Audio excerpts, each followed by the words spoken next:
Hey, what's up everyone? It's James Zamero here at SwitchWatch, your home for everything Nintendo Switch related. I'm back today with another review, and this is a big one. FIFA 18 on the Nintendo Switch. Is the game any good? And more importantly, is it worth your hard-earned cash? Let's not waste any time. Let's jump in and find out.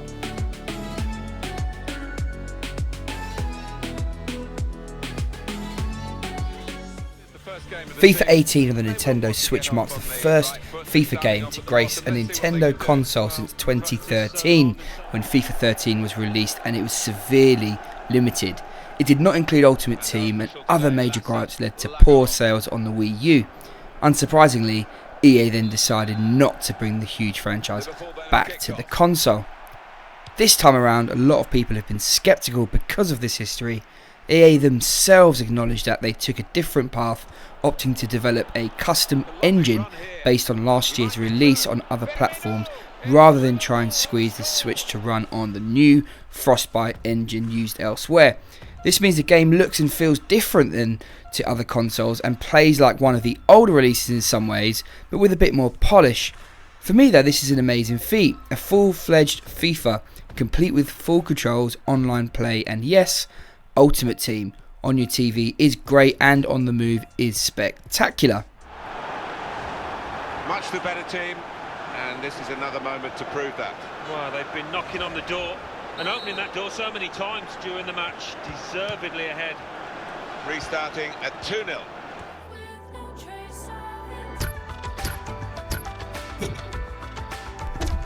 Martin Tyler, Alan Smith and Jess Shreves return for commentary.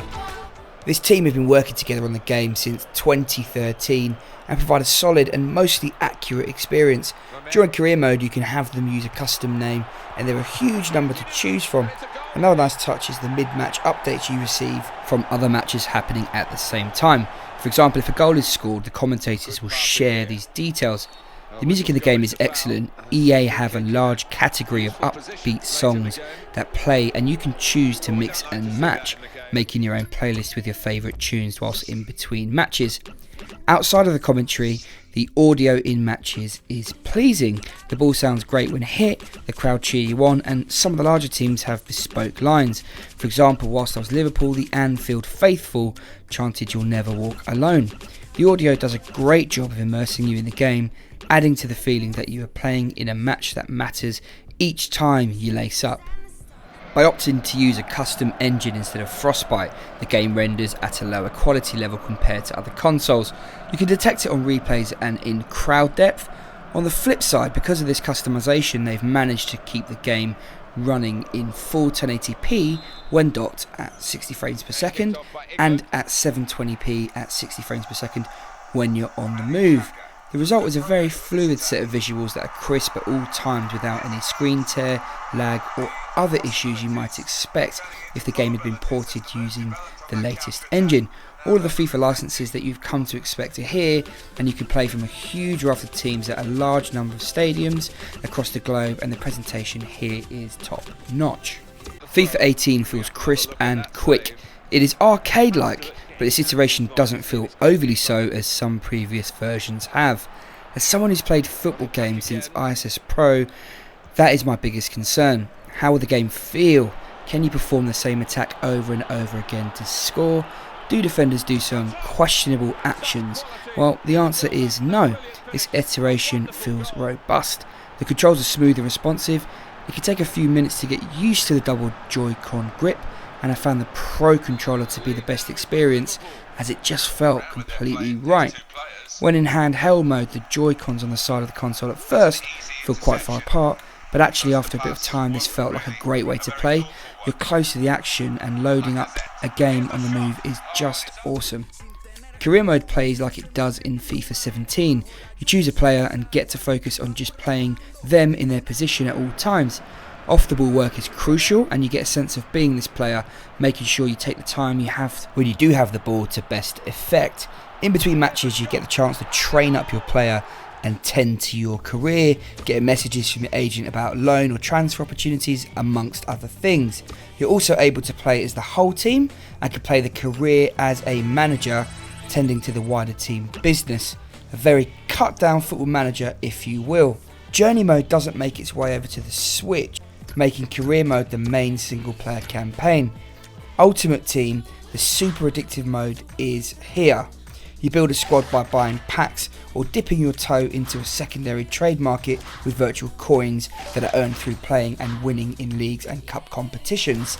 The mode has an emphasis on getting a team that bonds together based on factors such as country they're from, league they're playing, and the result is a well-oiled team often plays better than a stronger one. The online play here felt excellent. I experienced no issues and the mode features everything at its core. A few of the newest additional features are not on the Switch, but honestly these felt like add-ons rather than essentials. Seasons are back as well, both locally and online. This mode is great, and due to EA's strong FIFA support, clubs will go up and down in form as well as players based on real life performances. When it comes to multiplayer, we have the usual exhibition mode as well as tournament mode, which is a fantastic way to play if you have a group of friends that you can get together locally where you and your friends are playing on your individual Switches in a tournament.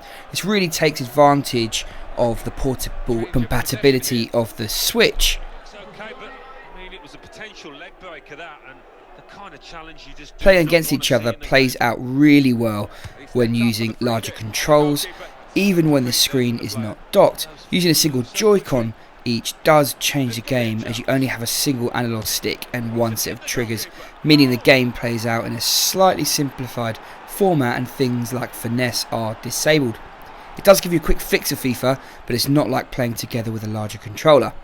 Multiplayer locally then offers you the most complete experience ever on FIFA, with the most options, living up to EA's claim that FIFA 18 on the Switch is the ultimate social experience. Where things do sadly go downhill drastically is when you get to online multiplayer. If you want to play against your friend one-on-one online, you can't. Yep, simply you can't. There is no feature here to do so at all, which is a massive blow, and depending on your play preferences will either be a bugbear or a showstopper. Apparently this is due to Nintendo's lack of built-in party and co-op features. As we have seen with other games such as Mario Kart, there are ways around this, but it involves the developer building something for it directly. I suppose some of the blame falls to either party here. Nintendo have not made it easy, and EA have not gone above and beyond to fix this themselves for the game. I have hopes that with the paid for Nintendo Online service being released in 2018, that this will be addressed. But at the moment, you can only play with random opponents online. The game retails for full cost, and on its face has some detractors when compared with the version on other consoles.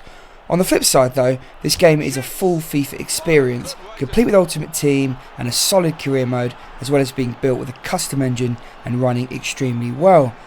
Add in the portability, and the game has to be said to be the greatest portable football experience game ever made. Overall, FIFA 18 is a wonderful game showcasing how a port can be made well. I get the feeling that by opting not to try and force the game to run on EA's newest engine, they've given us a smoother, more stable game. Others will disagree. Journey mode is missed, and not being able to play against your friends online are the biggest flaws for me. If you can get past these, then what you have is a great FIFA experience that you can pick up and play on the move. Certainly a solid welcome addition, and for me, an 8 out of 10. Massive thank you to all of our subscribers. You might want to check out our written review over at switchwatch.co.uk, and you can also pick up a copy of the game down below. I'll pop a link in the description. For anyone that's new, I hope you enjoyed it, and if you want to stay up to date with everything Nintendo Switch related, you might want to consider subscribing. I hope to see you again. Thanks a lot and take care.